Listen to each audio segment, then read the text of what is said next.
Alhamdulillah, alhamdulillahillazi arsala rasulahu bil huda wa dinil haq liyujral ad-dini kulli basiran wa naziran ya ilallah biznihi sirajan muniran. Asyhadu an la ilaha illallah wa asyhadu anna Muhammadan abduhu wa rasuluhu arsala rasulahu bil huda wa dinil haq. Asyhadu an la ilaha illallah wa asyhadu anna Muhammadan abduhu wa rasuluhu allazi la nabiyya ba'dah. Allahumma shalli wa sallim ala hadzal nabiyil karim wa ala alihi wa sahbihi ajma'in. Amma ba'du, fa ya ibadallah, usikum wa iyaya bittaqwallah, faqad fazal muttaqun. Ittaqullaha haqqa tuqatih wa la tamutunna illa wa antum muslimun. Wa qala Allah ta'ala fil Qur'anil Karim, a'udzu billahi minasy syaithanir rajim. Bismillahirrahmanirrahim. Ya ayyuhalladzina amanu taqullaha haqqa tuqatih wa la tamutunna illa wa antum muslimun. Shadaqallahul azim. Saudara-saudara sedang jamaah Jumat yang berbahagia, marilah kita bersyukur kepada Allah Subhanahu wa taala yang mana pada hari ini kita masih diberi rahmat dan karunia-Nya kepada kita bersama dalam rangka melaksanakan salat Jumat secara berjamaah di Masjid Nurul Waton, Kelurahan Lubuk Tuko Baru ini. Dan tidak lupa kita berdoa kepada Allah Subhanahu wa taala supaya disampaikannya kepada Nabi kita Muhammad Rasulullah sallallahu alaihi wasallam, karena beliau membawa kita dari alam yang tidak mempunyai keimanan sehingga pada hari ini kita menjadi orang-orang yang beriman. Maka dengan itu, kesempatan hari ini khatib akan mengajak kepada kita semua. Mudah-mudahan khatib terlebih dahulu mengajak diri sendiri dan juga kepada kaum muslimin dan muslimat yang sedang melaksanakan solat Jumat secara berjamaah. Mudah-mudahan kita bisa melaksanakan perintah Allah dan menjauhkan seluruh larangannya.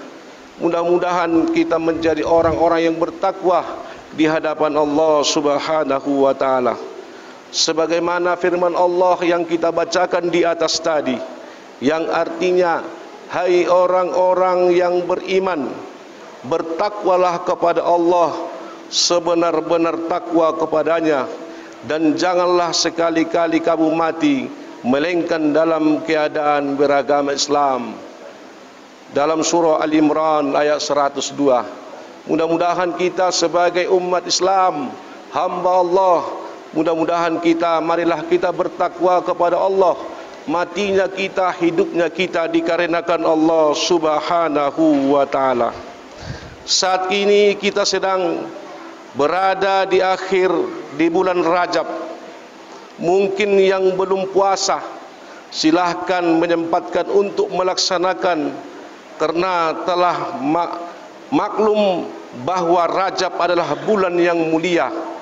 Nabi Muhammad dalam memperhatikan bulan Rajab sampai memanjatkan doa sebagaimana dirayatkan Malik dalam musnadnya, yaitunya, Allahumma barik lana fi Rajab wa Sya'ban wa ballighna Ramadan. Ya Allah, semoga Engkau memberkahi kami pada bulan Rajab dan Sya'ban. Semoga Engkau pertemukan kami dengan bulan Ramadan. Saudara-saudara sedang jamaah Jumat yang berbahagia, maka dengan itu judul khatib kita pada hari ini, yaitunya bulan Rajab, mengambil hikmah peristiwa Isra dan Mi'raj Nabi besar Muhammad sallallahu alaihi wasallam. Untuk itu, seolah-olah Rajab merupakan persiapan awal untuk menyambut bulan Ramadan. Ia menjadi tonggak dari rangkaian ibadah-ibadah penting pada bulan yang jatuh setelahnya, yaitunya bulan Sya'ban dan Ramadan. Saudara-saudara sedang jamaah Jumat yang berbahagia, sebagaimana ulama berkata, Rajabus syahruz zar'i wa Sya'banu syahrus syakwi wa Ramadan syahru. Rajab adalah bulan menanam, Sya'ban adalah bulan untuk menyirami, dan Ramadan adalah bulan panen. Saudara-saudara sedang jamaah Jumat yang berbahagia, maka dari itu, marilah kita gunakan bulan Rajab ini dengan sebaik-baiknya, dengan memperbanyak amal soleh, istighfar, sedekah, puasa dan lain-lain sebagainya. Sebagaimana kisah yang telah masyhur pada bulan Rajab, juga terdapat peristiwa ajaib dan mengumumkan berupa Isra wal Mi'raj, perjalanan Nabi dari Masjidil Haram sampai ke Masjidil Aqsa, kemudian menuju Sidratul Muntaha. Saudara-saudara sedang jamaah Jumat yang berbahagia, maka dengan itu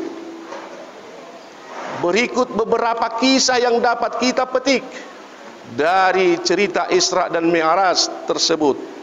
Pertama, Isra dan Mi'raj adalah perkara yang hak, karenanya sangat jelas dan eksplisit.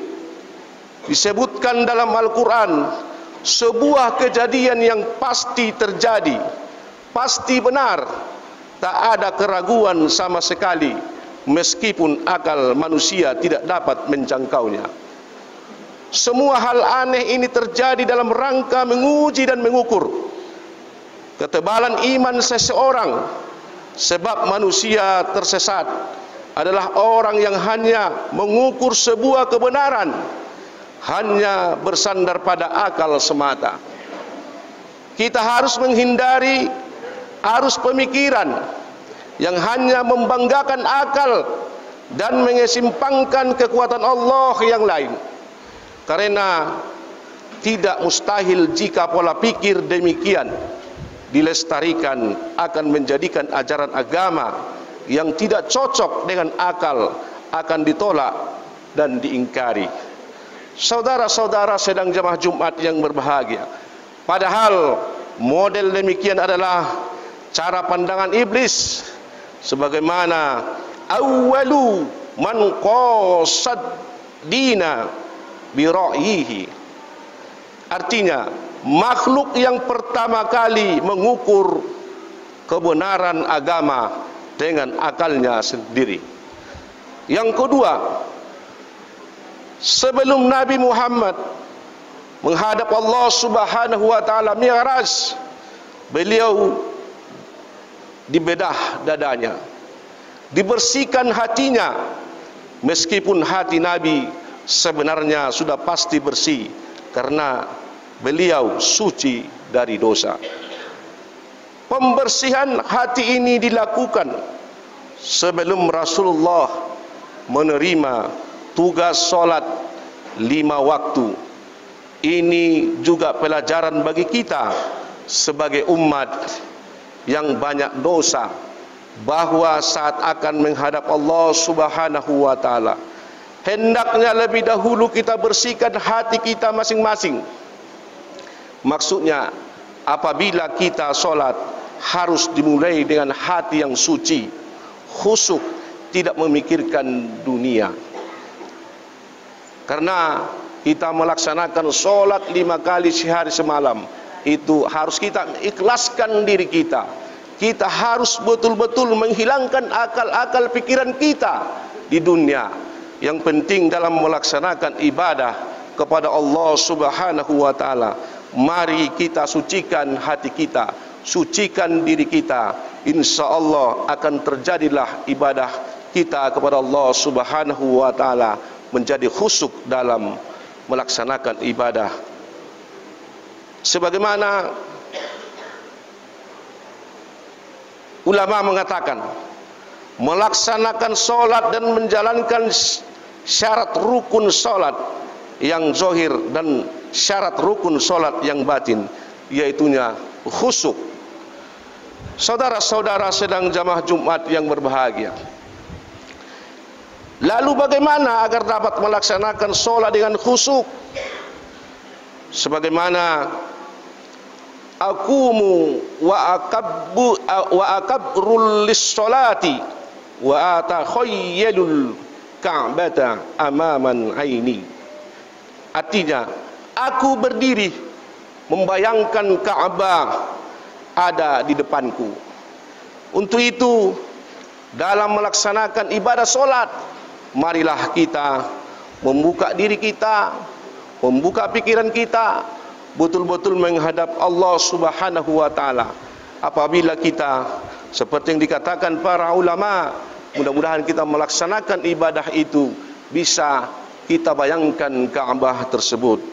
Saudara-saudara sedang jamaah Jumat yang berbahagia, sebagai kesimpulan khutbah kita pada siang hari ini, dapat kita ambil bahwa solat yang dimaksud dalam Al-Quran, solat yang benar-benar khusyuk dan hati yang suci. Semoga kita semua dan keluarga kita dapat menjadi semakin baik, dimudahkan dalam melaksanakan semua perintahnya, mendapatkan ridho Allah Subhanahu wa ta'ala. Mudah-mudahan kita adalah hambanya yang baik dalam melaksanakan ibadah kepada Allah Subhanahu wa ta'ala. Barakallahu li wa lakum bil Qur'anil Karim, wa nafa'ni wa iyyakum bima fihi minal ayati wa zikril hakim, wa taqabbal minni wa minkum tilawatahu innahu wal ghafurur rahim.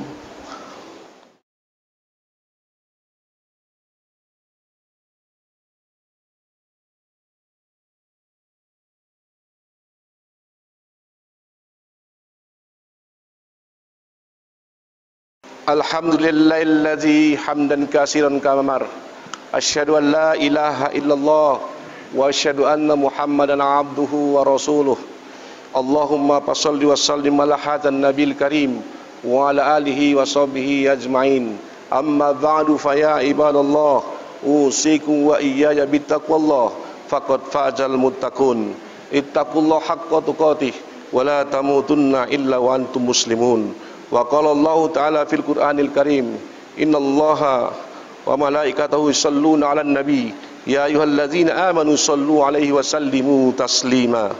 Allahumma shalli ala sayyidina Muhammad wa ala ali Muhammad kama shallaita ala Ibrahim wa ala ali Ibrahim wa barik ala Muhammad wa ala ali Muhammad kama barakta ala Ibrahim wa ala ali Ibrahim fil alamin innaka Hamidul Majid. Allahumma ighfir lana dzunubana ya Allah. Pada hari ini ya Allah, kami melaksanakan salat berjamaah ya Allah di masjid kami ini ya Allah. Bukakanlah pintu dan hati kami ya Allah. Mudah-mudahan kami orang-orang yang taat dan patuh kepadamu ya Allah. Mudah-mudahan kami hamba-hambamu yang pandai bersujud kepadamu.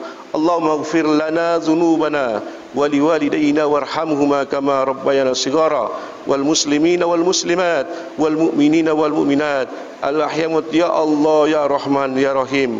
Ibadallah, innallaha ya'murukum bil adli was ihsan wa itaa'il qurba wa yanha 'anil fahsya'i wal munkari wal baghi ya'idukum la'allakum tadhakkarun. Wa la dzikrullahi akbar wa aqimus shalah.